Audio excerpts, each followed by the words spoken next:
magandang hapon. Okay, ngayong araw po ito, hindi lang po tayo nagtitipon para magdiwang. Although masaya po tayong lahat, tama po ba? Yes!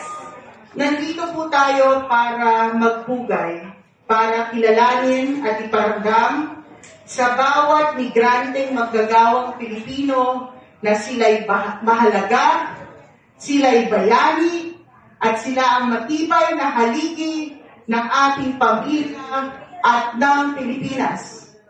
Hindi po biro ang iwan ng tahanan para magtrabaho sa ibang bansa. Ang bawat araw na malayo sa pamilya ay sakripisyo. Pero alam naman natin na ginagawa ninyo ito para sa mas magandang bukas, hindi lang para sa sarili nyo, kundi para sa mga anak ninyong nangangarap din ng mas maginhawang buhay. Alam niyo po, naaalala ko si Ate Maria, isang domestic worker sa Singapore na tubong Mindanao. Mahigit 10 taon na siyang nagtatrabaho doon. Kamakailan nung bumisita ako sa Singapore, nung ako'y undersecretary pa sa Department of Migrant Workers, nagsimula na siyang mag-aral online bilang caregiver. Sabi niya, Yusek, dahil sa suporta ng gobyerno, nabigyan ako ng panibagong pagkakataong mangarap. Hindi lang bilang kasambahay, kundi ngayon pwede na ako maging caregiver at pwede pa ako maging nurse.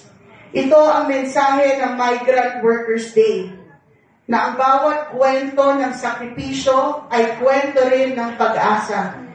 Sa ilalim ng malinaw na direktiba ng ating Pangulo, Ferdinand R. Marcos Jr., isinusulong natin ang bagong Pilipinas. Isang gobyernong hindi manhid, may malasakit, mabilis kumilos, at tunay na naglilingkod. Kaya po sa DMW at sa OWA, patuloy kaming nagbabago at umaakma sa inyong mga pangangailangan. Hindi sapat na tayo ay magpadala lang ng ayuda sa oras ng sakuna. Dapat maramdaman ng bawat OFW at kanilang pamilya araw-araw na may gobyernong nasa likod nila, lalo na pag hindi na nila kaya. May access sa healthcare, may oportunidad sa reintegration, at may daan tungo sa mas mataas na uri ng kabuhayan sa pamamagitan ng upskilling. At ngayon, kung papayagan niyo po ako, nais kong magbigay ng espesyal na mensahe para sa mga katulad ko ay naging anak o anak ng OFW. Sa mga anak ng OFW, alam kong hindi madali ang lumaking may magulang na malayo. May mga gabing umiiyak kayo sa pagod at pangungulila, pero tandaan niyo ito, hindi kayo iniwan. Kayo ang dahilan kung bakit sila ay nagsasakripisyo, kung bakit sila nagpapakatatag sa malayo. Dahil ang bawat hakbang nila ay para sa inyong kinabukasan. Bawat remittance ay hindi lamang pera, ito'y panata. Panata na mapagtapos kayo, mapabuti ang buhay nyo, at mapatunayan na sa mundo na ang pagmamahal ng isang magulang ay kayang tumawid ng dagat, tumibay sa distansya, at manatiling buo kahit kailan.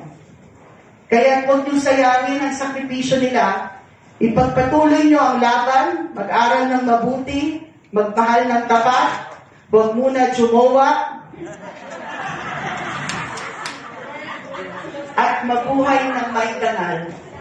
Sa ating mga OFWs, paano po ba kayo lalong pasasalamatan pa? Maraming salamat po.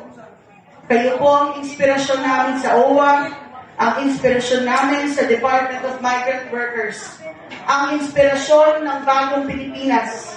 Kayo ang nagsasakripisyo, pero kayo rin ang nagbibigay lakas sa ating bayan. Mabuhay ang OFWs, mabuhay ang mga anak ng mga bayaning OFWs, at mabuhay ang bagong Pilipinas. Maraming salamat po.